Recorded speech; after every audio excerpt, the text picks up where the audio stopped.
Здравствуйте, друзья! Как вы оцениваете свой прогресс в практике? Как понимаете, что сейчас во время занятий все проходит хорошо и ничего не надо менять? Наверное, в первую очередь по физическим ощущениям. Вы начинаете чувствовать себя лучше, расслабляетесь. Во-вторых, наверное, по ощущениям в теле, движении, энергии, понимаете, что, где, как, куда проходит. Ну и наверняка по образу, который вы видите, как вы осветляетесь, очищаетесь, и все становится лучше. Если у вас проблемы с ощущениями или проблемы с визуализацией, и вам кажется, что вы ничего не чувствуете и не умеете представлять, посмотрите мои 2 ролика на эту тему. Уверяю вас, вы поймете, что нет никакой проблемы. Вы просто ее выдумываете, а вернее представляете, что должно быть как-то иначе. На самом деле у всех все одинаково. Итак, одной из проблем у практикующих является то, что вместо наблюдения за телом практикующие визуализируют, навязывают образ. Ну, к примеру, вы прикладываете руки к телу и начинаете усиленно представлять поток белого света, который вас очищает. С одной стороны, этот образ помогает увеличить ощущения. Они усиливаются, и появляется такое чувство, что есть поток, и все происходит как надо. Но на самом деле, когда вы навязываете образ, вы совершаете одну из очень серьезных ошибок. Потому что, навязывая образ, вы не видите, что происходит. Чтобы отслеживать прогресс, нужно не представлять, а смотреть. То есть позволять появляться тому образу, который соответствует вашему состоянию. И по изменению этого образа понимать, занимаетесь вы сейчас правильно или что-то нужно подкорректировать в практике. Так вы будете понимать происходящее. Если же вы придумываете образ, то во время практики все может быть хорошо. Есть очень интересный эффект. Как только вы перестаете удерживать этот образ, все возвращается на круги своя. Потому что на самом деле этот образ был придуманный. Есть определенные техники, которые советуют визуализировать, как все должно быть, и таким образом притягивать к себе это состояние. Хорошо, но на самом деле в практике рейки это не лучший подход. Потому что нам нужно не придумать образ, а смотреть за тем, что происходит. Когда вы научитесь смотреть, вы будете замечать происходящие изменения и будете что-то корректировать. Это поможет вам в самоисцелении, поможет в целительстве. Как научиться смотреть? Для этого нужно просто прикрыть глаза и направить свое внимание в ту точку, на которой вы направляете энергию или с которой вы хотите работать. А дальше сидеть и ждать. Может, у вас не будет никакой картинки, но зато вы будете понимать, что что-то происходит и все в порядке или нет. Итак, поначалу у вас может вообще не быть никаких образов. Так обычно и бывает, если вы уже привыкли все время визуализировать и их навязывать. Но через некоторое время ваше подсознание начнет их выдавать. У кого-то, у очень небольшого числа, эти образы анатомически точные и правильные. Ну, у вас должно быть соответствующее образование или закрепленное в голове, где-то там в подсознании, картинка строения человека. У большинства появляются ассоциативные образы. И, к примеру, на желудке вы можете увидеть какую-то клумбу или увидеть какой-то пейзаж. И так у вас появится ассоциативный образ, который именно вы можете правильно интерпретировать.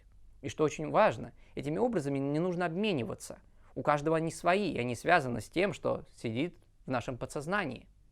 И по этому образу вы будете понимать, что происходит. Если картинка красивая, яркая, то и, соответственно, вы понимаете, что все в порядке. Если наоборот, в ней что-то не так, то во время практики вы наблюдаете за изменением этой картинки. Итак, не визуализируйте, а смотрите.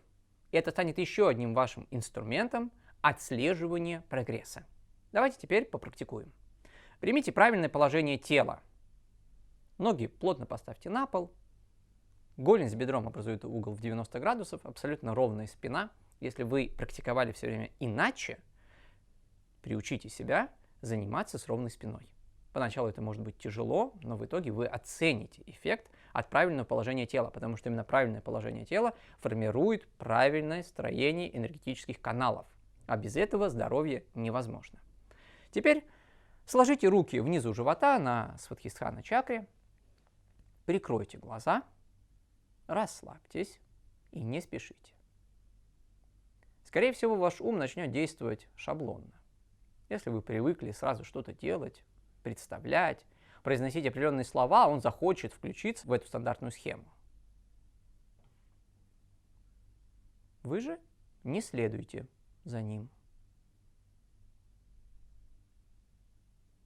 Перенесите внимание вниз живота.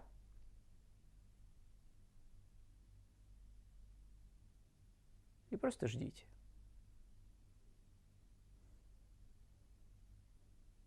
Вначале появится ощущение.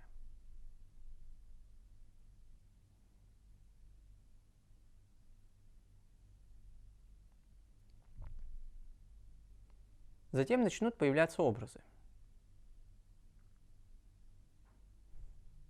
Не цепляйтесь ни за один из них, пусть они меняются, и в конце концов появится один какой-то, ассоциирующийся в вашем подсознании с состоянием внизу живота.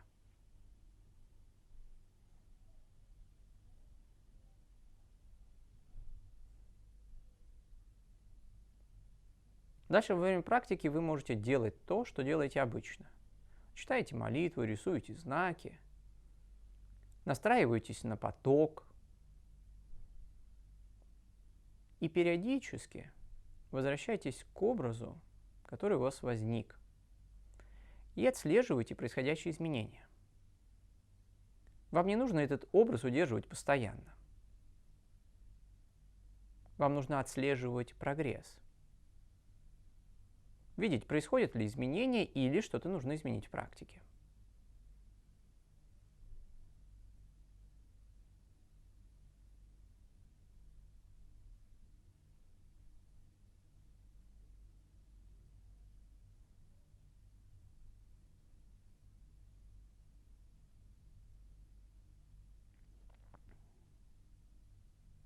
Итак, периодически возвращая свое внимание к образу, который вы увидели в начале, вы будете отслеживать происходящие изменения. А пока держите руки, занимайтесь так, как занимаетесь обычно. Либо используйте техники работы с блоками, либо просто расслабьтесь, либо настраивайтесь на практику с помощью мантры, молитвы. Можете использовать катадамы, если вы их знаете. И у вас появится еще один инструмент отслеживания своего состояния. Если образ не появился, не переживайте. Дайте себе время. Вы перестроитесь, и когда ваше подсознание поймет, что вы больше не навязываете образы, а вам нужно показать, что происходит, вы увидите картинку, соответствующую вашему состоянию. Итак, не представляйте, а смотрите. Это еще один совет для вашей практики. Спасибо большое за внимание. Если вы хотите еще больше практических советов, присоединяйтесь к моим практическим занятиям, которые проходят один раз в месяц по субботам. Все подробности на сайте silkwarereiki.com. До следующего раза. Пока.